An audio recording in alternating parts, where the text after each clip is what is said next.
As the harsh winter winds swept across the medieval European landscape, the poor peasants who eked out a meager existence from the soil found themselves once again at the mercy of the season's cruel whims. With little more than tattered rags to shield them from the biting cold and scant food to fill their empty bellies, they huddled together in their drafty hovels, seeking solace in the shared warmth of family and livestock. The fortunate few with fireplaces and stores of wood might gather around the flickering flames, but for most, the only comfort was the body heat of those crammed into the close, fetid quarters.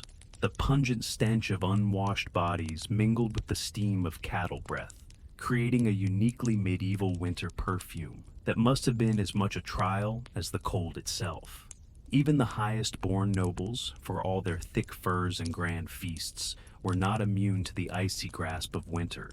Great medieval castles, with their soaring stone walls and cavernous halls, became like vast refrigerators in wintertime, the chill seeping up from the floors and down from the ceilings until it saturated the very air, defying even the mightiest of blazing hearths to banish it.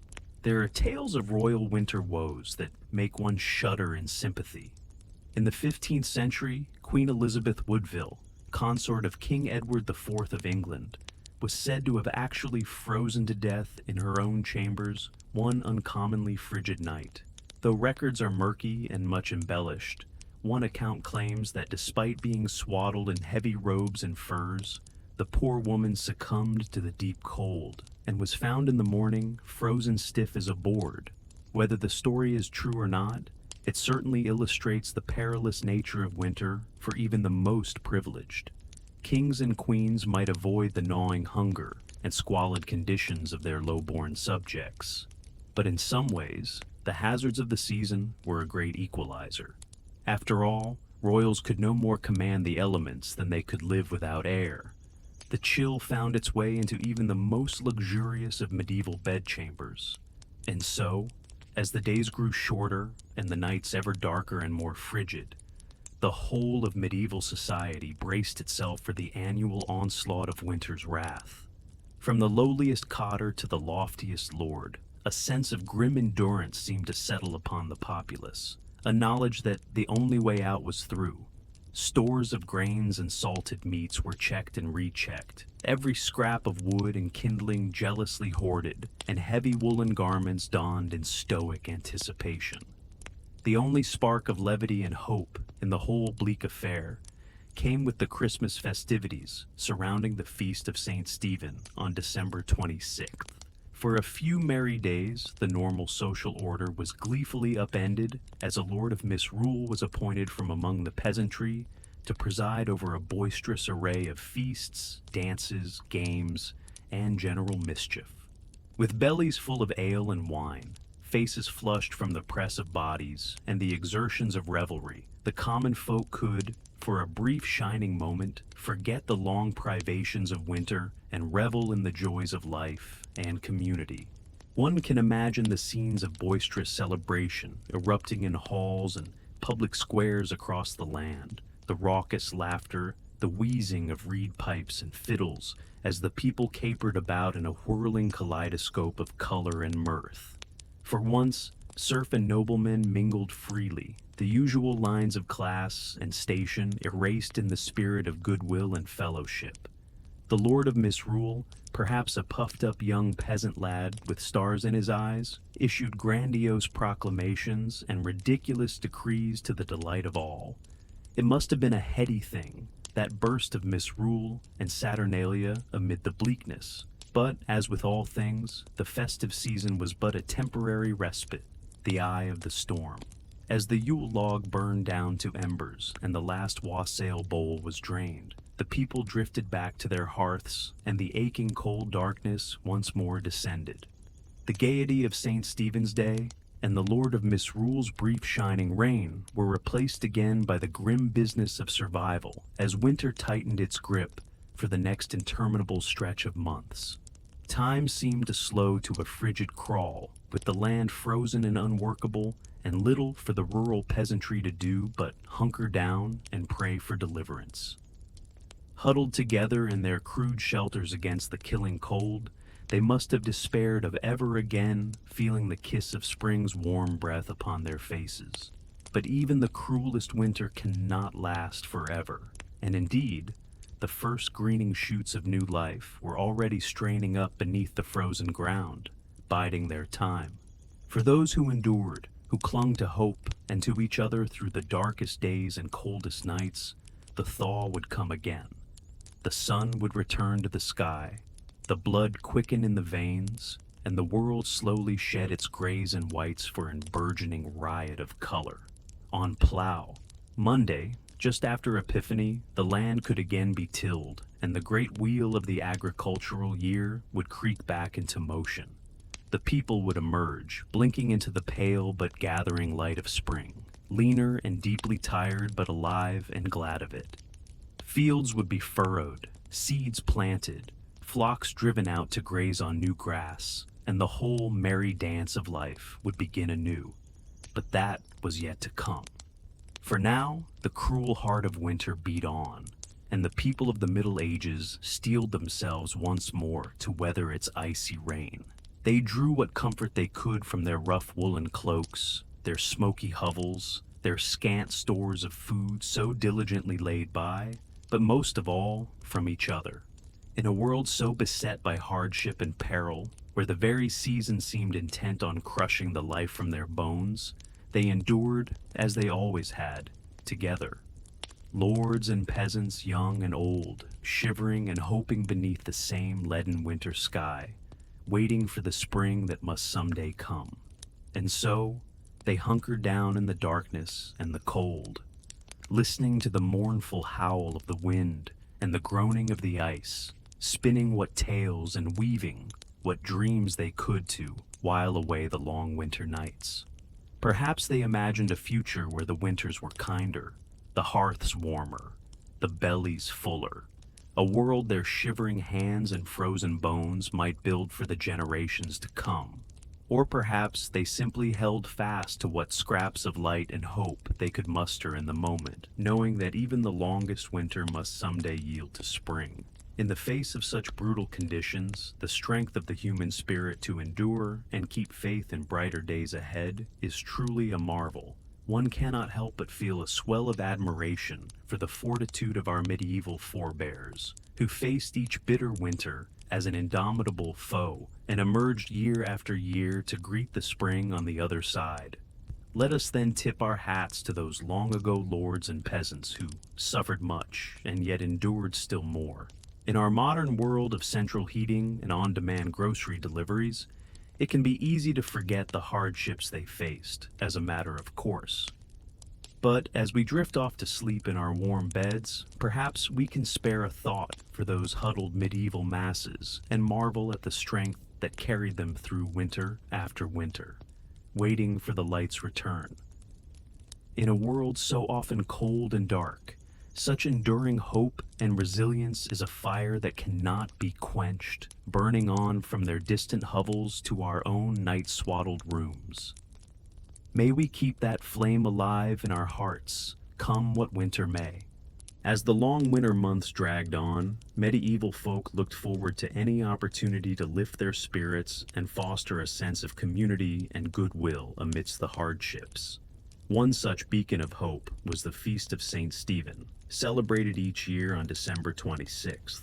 Though the origins of this midwinter celebration are somewhat obscure, by the Middle Ages, it had become a cherished tradition across much of Europe. After the solemn religious observances of Christmas Day, St. Stephen's Day was a time for merrymaking, feasting, and the playful reversal of normal social roles.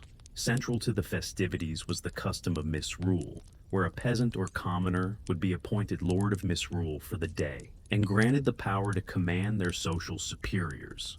This light-hearted upending of the status quo provided a much-needed release valve for the rigid class tensions that normally dominated medieval life. The Lord of Misrule presided over a topsy-turvy day of revelry, leading raucous processions through the streets, initiating mischievous pranks, and decreeing that everyone, from lords to laborers, should make merry together. Professional entertainers like minstrels, jugglers, and jesters would ply their trades, while games of chance and skill kept the crowds amused. Bawdy comedic sketches called mummers' plays were performed, reenacting tales from legend and folklore in broad, exaggerated strokes. Mock jousts and farcical court proceedings induced peals of laughter, a welcome respite from the grim realities of winter life. Of course, no medieval celebration was complete without a hearty feast.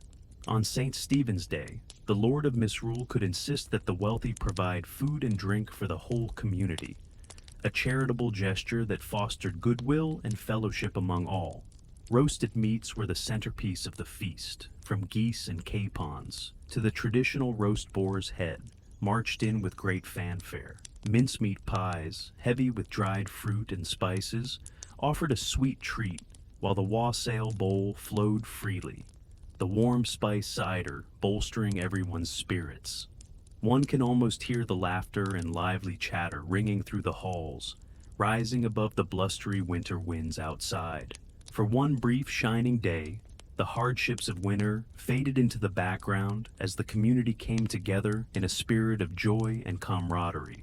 As the feast concluded and the revelers dispersed back to their hearths, they carried the warmth of the festivities with them, like a flicker of cheery firelight in the dark. The knowledge that they had friends and neighbors to rely on, that they could find moments of laughter and levity even in the bleakest times, surely helped buoy their spirits for the hard days still ahead. And somehow, the winter's icy grip seemed a bit less harsh, the howling winds a bit more bearable when one had a belly full of good food and a heart full of fellowship.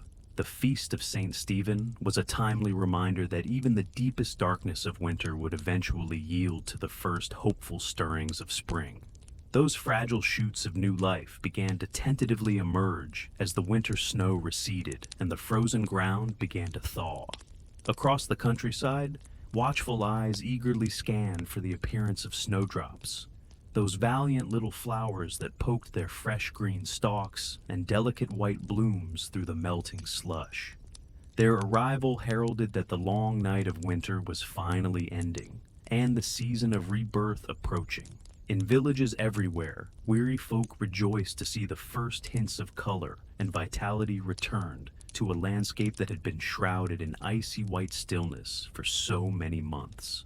With a newfound spring in their steps, medieval peasants returned to the rhythms of the agricultural year, the great wheel of life beginning to turn once more. Hibernating livestock were led out to pastures starting to green again, while the farmer hitched his team to the plow, eager to churn the softening earth. The first Monday after Epiphany, falling in January, came to be known as Plough Monday for this very reason. It marked the moment when the land could be worked again after the winter freeze, inaugurating the labors of a new farming season. Plows that had been stored away for the winter months were hauled out and blessed in joyful Plough Monday processions through the fields, while plowmen went from door to door, collecting food, ale, and small coins, all in anticipation of the work and harvest to come. One can picture a weather-beaten village huddled around their communal plot, faces turned gratefully towards a sky brightening into a paler shade of blue. With hoes and digging sticks in hand, they prepare to sink the first hopeful seeds into the receptive soil, an act of faith that spring would conquer winter in due time. Among them is the wizened old grandmother, a child clutching each gnarled hand as she shows them how to plant the peas, just as her own grandmother once taught her many long springs ago. The smaller child giggles with delight as a rotund earthworm wriggles free from the dirt, while the older solemnly pushes each seed into its waiting hollow. It was moments like this, where knowledge passed from old to young and growth bloomed anew, that made all the privations of winter worthwhile. The warm smile crinkling the grandmother's eyes holds the promise that the dark days have passed, and life is returning to the land once more. As the seeds nestle into their earthen beds and the strengthening sun begins to coax green shoots from the ground, the specter of winter finally releases its icy hold and slides away. The pall of cold and death that hung for so long, eased by a spirit of hope and renewal, carried on spring's gentle breezes. Looking back from our modern vantage point, it is sobering to reflect on the immense fortitude and resilience it must have taken to endure the brutal medieval winters year after year, with none of the amenities and comforts we often take for granted.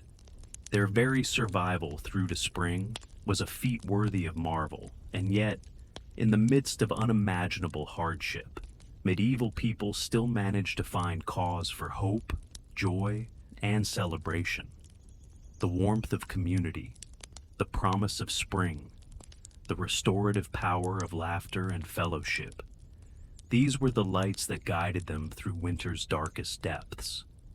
Perhaps as we snuggle deeper under our cozy comforters, cozily insulated from the cold, we could spare a thought for our long-ago ancestors.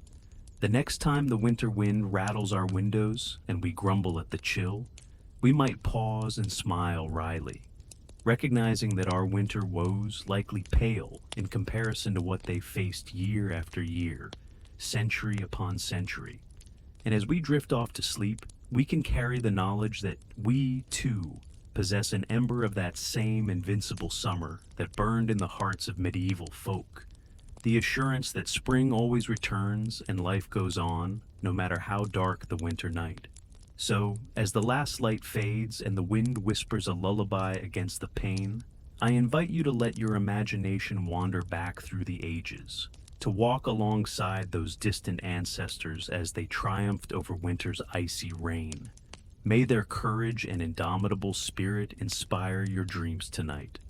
And if this journey through history has piqued your curiosity, I encourage you to like this video and subscribe to the channel. There are always more soothing tales to lull you into restful slumber. Until next time, my friends, sleep well and dream of cozy hearths and fresh green shoots stirring beneath the snow. Good night.